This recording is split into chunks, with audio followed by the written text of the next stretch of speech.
కుటుంబానికి భారం అవుతారు, రాష్ట్రానికి భారం అవుతారు. కాబట్టి ఇది ఒక డ్రగ్ ఫ్రీ స్టేట్గా చేయాలనే ఉద్దేశంతో government of Telangana and honourable CM sir and మా డీజీపీ సార్ అండ్ మా commissioners future city commissioner Sudheer గారు సార్ అందరూ కూడా మాకు ఆదేశాలు ఇవ్వడం జరుగుతుంది ఎప్పటికప్పుడు. సో స్పెషల్ టీమ్స్ ఫామ్ చేసి వీటి మీద క్లోజ్ మానిటరింగ్, డ్రగ్స్ యూసేజ్ కానీ ఎక్కడి నుంచి వస్తుంది అండ్ ఈ పెడ్లర్స్ ఎక్కడి నుంచి తీసుకొస్తున్నారు, కన్జ్యూమర్స్ ఎక్కడి నుంచి తీసుకుంటారని చెప్పి క్లోజ్ అబ్జర్వేషన్.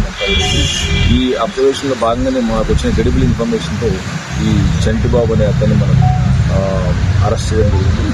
సో ఇతని కన్ఫెషన్లో మనం చూస్తే దాదాపు ఇంతకుముందు కూడా ఇతను హైదరాబాద్ వచ్చిన సందర్భాలు ఉన్నాయి. అండ్ ఇంతకుముందు ఇతని మీద పాస్ట్ హిస్టరీ కూడా చూస్తే మనము దాదాపు 4 కేసెస్లో ఇతను అక్యూజ్ ఉంది. 2 కేసెస్ వచ్చి కంచర్పాలెం పోలీస్ స్టేషన్, అది విశాఖపట్నం కమిషనరేట్ లిమిట్స్లో ఉంటుంది. అండ్ ఇంకో 2 కేసెస్ మనకు అనకాపల్లి లిమిట్స్లో ఇతని మీద కేసెస్.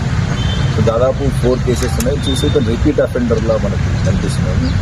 అండ్ దీంతో ఇక్కడ ఉండే యూత్ అందరికీ కూడా అండ్ స్టూడెంట్స్, ఎంప్లాయీస్ చేయడం కావచ్చు, దయచేసి ఈ డ్రగ్స్ ఇన్ఫర్మేషన్ మీకు ఎక్కడొచ్చినా కూడా మీరు డైల్ 100 అయినా కాల్ చేయొచ్చు, లేకపోతే 9 మాకు ఉన్న టోల్ ఫ్రీ నెంబర్ కూడా మీరు మాకు పంపించచ్చు.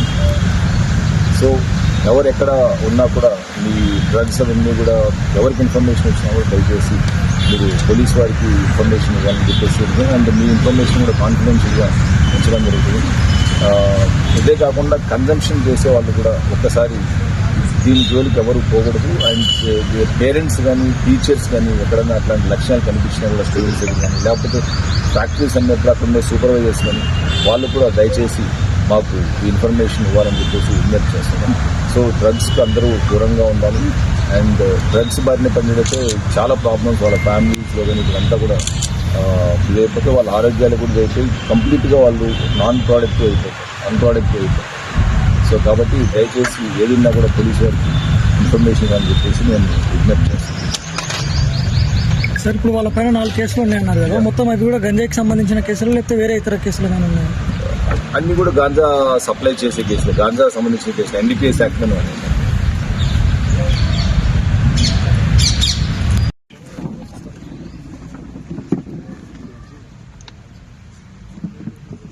మామూలుగా మనకు ఒక్కోటి 1 కిలో వరకు ఉంది. దీని వాల్యూ దాదాపు 10 lakh రూపీస్ వరకు కిలో ఉంటుంది. 50 కేజెస్ గాంజాను మొత్తం దాన్ని కంప్లీట్గా డ్రై గాంజాని డిస్టిల్ చేసిన ఉంచి వచ్చిన ఎక్స్ట్రాక్ట్ కాస్ట్ దాదాపు 1 crore రూపీస్ ఉంటుంది టోటల్ కాస్ట్.